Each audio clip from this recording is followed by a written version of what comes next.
Assalamualaikum warahmatullahi wabarakatuh. My name is Muhammad Adam Zikri bin Razli, code 2021488474.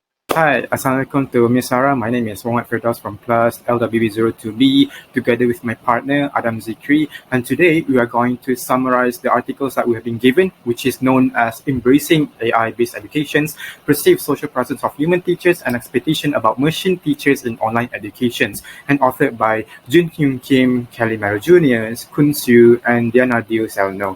So without further ado, let's just jump to the introduction straightforward. So let's move on with the first one without waiting any longer. First of all, before we move on into the issue of this article itself, we must understand what is the background of it and what are the past evidences. What I can actually conclude in the introduction, that I can actually say what the whole article is all about. It's all about social presence and the difference between machine teachers and also physical teachers. But the setting is on online learning. So whatever it is, it must be on the platforms such as Zoom, WebEx, Google Meet, and way much more. Because in this article itself, the person who writes this, or the people who wrote this article itself, they actually made experiments onto determining on whether the issue itself. The question is whether students' previous experiences with a human teacher in an online learning environment would translate into students' expectations or anticipations about a machine teacher, which could eventually affect their perceptions and adoption of an AI-based online application. So to say the least, it is basically trying to say that if students from having physical teacher teaching them online gravitates towards teachers who are machine teachers or AI teachers that teaches them online, is there any difference in terms of their maybe psychological thinking, or maybe their mental thinking, or maybe their behavior and attitude towards the different mediums of teachers? That is the biggest issue.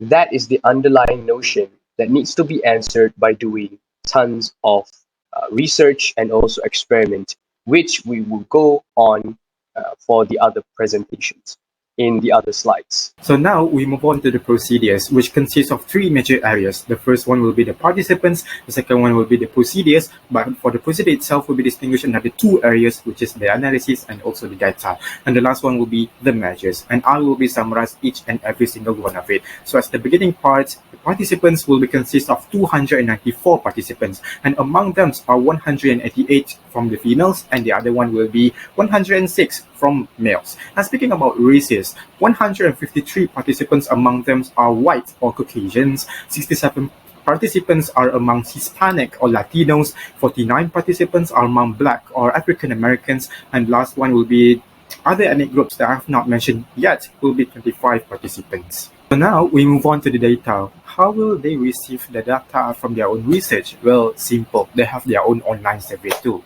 But then how about the participants? How do they get that such particular tool? Well, simple. The participants will receive a message, and that such particular message will contain a survey link, which the participants have only to click that survey link. And after they have clicked the link, then they will get into one link where it shows about informed consents, where they have to read and to agree everything, just to ensure that the participants really confirm that they want to participate in this research. Then after they have agreed on that such particular informed consents, then they will be proceed to the analyze or the questions that they want to be, to be surveyed from this such particular research. So now we move on to the analysis, which consists of three major sections. The first one, they're going to ask more about the pre-existing attitude towards new technologies and previous experience with online course. So what this means is that they're going to ask the participants what course that you have taken recently and name the course themselves. Then afterwards, they're going to ask what experience that you have encountered during your time learning that particular course online. Then the next section is going to let the participants to read one short story about the AI teaching assistants. And that story is going to talk about how the AI going to respond your assignments and also to your course. Then the next sections, they're going to assess or evaluate how will the participants respond towards that such particular article that they have read earlier. And from here, they were going to get the data on how will the participants going to perceive the AI teaching assistants. But you will probably ask, how are they going to assess or evaluate the response from the participants? Well, that one will be elaborated further on the measures themselves.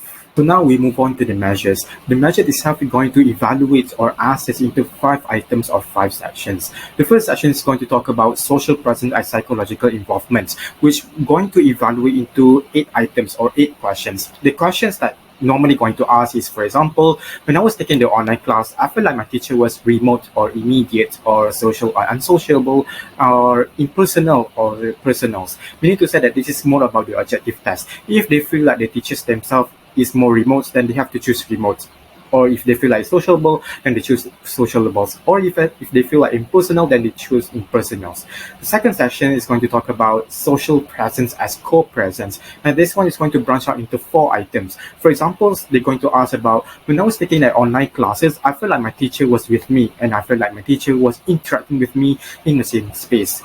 The third section is they're going to talk about the pre-existence attitudes towards the new technology. We need to say that they're going to ask about how comfortable the participants will be if the new technologies like the robots or the AI are going to take over the class. Meaning to say that they are like editorial writers or newspaper reporters or novelists or more such personal roles like a colleague or friends or bosses or teachers.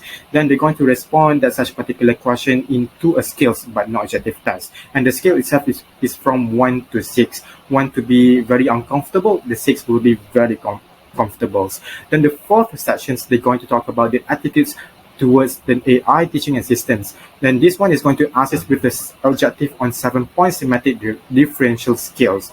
And the last one, they're going to talk about the intentions for the participants to take an AI teaching assistant based on course. And this one is going to be based on 3 items. The example questions that they're going to ask is, if an AI teaching assistant based on online class is available, I intentions to take the class, and I would consider taking the class. So the respondents were recorded on 7 points, like the scales of 1 to be very disagree, and the 7 one to be very agree. So that's going to be measures that they're going to be assessed from the participants' responses. Next, we shall take a look into the findings and also conclusions. After we've already understood how the experiments have been done and with the participants' data and analysis has been already taken note of. Now, what do we find in terms of the results? Well, based on the guidelines of Klein and Schreiber, after controlling for participants in age, sex, and also pre-existing attitudes towards new technologies, the results indicated that the model has a reasonable goodness of fit for the data. As seen, there is a lot of numbers over there that we can already use as reference. Now, what do we can actually deduct from these findings? Well, ladies and gentlemen, the point here is, in the conclusion, this research is still one of the first researches that demonstrates the prior experience with a human can potentially influence how they behave in an online setting with a different type of medium of a teacher, which means in a machine teacher. What it's trying to basically means, I can try to reiterate back in my own words, is to the fact that if you as a student gravitate from having a human teacher in an online setting, changing into a machine AI teacher in an online setting, there is an influence and a change in attitude. There will be. Even if it seems like it shouldn't be, it does, because a human teacher and a machine teacher is different. Same as humans and machines are different.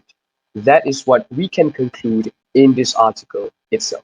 Now we move on to the recommendations. The recommendation that was being given by the author themselves would to be the least have 3 recommendations. The first one is they wanted the teachers to be encouraged to find a way to create environments so that the students will feel like, oh, learning with the AI teaching assistants and also the actual teachers have the same vibe or the same feelings or the same environments. That is the first recommendation. The second one is they wanted to have a further investigate on how to foster social presence of human teacher in online learning environment. This is for that to prepare for the new era of an AI-based online education.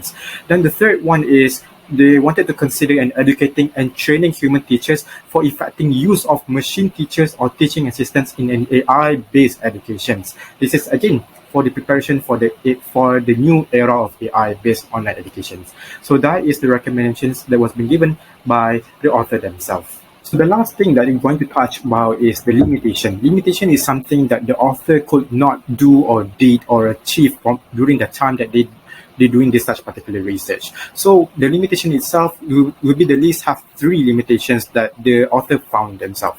The first one is more about no research has shown that positive experience, social presence of a human teacher could influence developing positive attitudes about the machine teachers. The second one is more about they do not found any kind of evidence or about the significant role of social presence as co-presence. This is because they found it that the students may not feel co-presence as strongly as they feel or they think about the social involvement in an online class environment. And last but not least, the limitation is more about they do not found any direct or explicit state that experience with human can influence developing expectation or perceptions about the machines. So that is all about the limitations, and we have summarized all the subheadings from this such particular articles. And I hope that this such particular videos give and impactful insights about what is this article is talking about. And I hope you enjoy listening to these videos. And thank you for listening. And Assalamualaikum and bye-bye.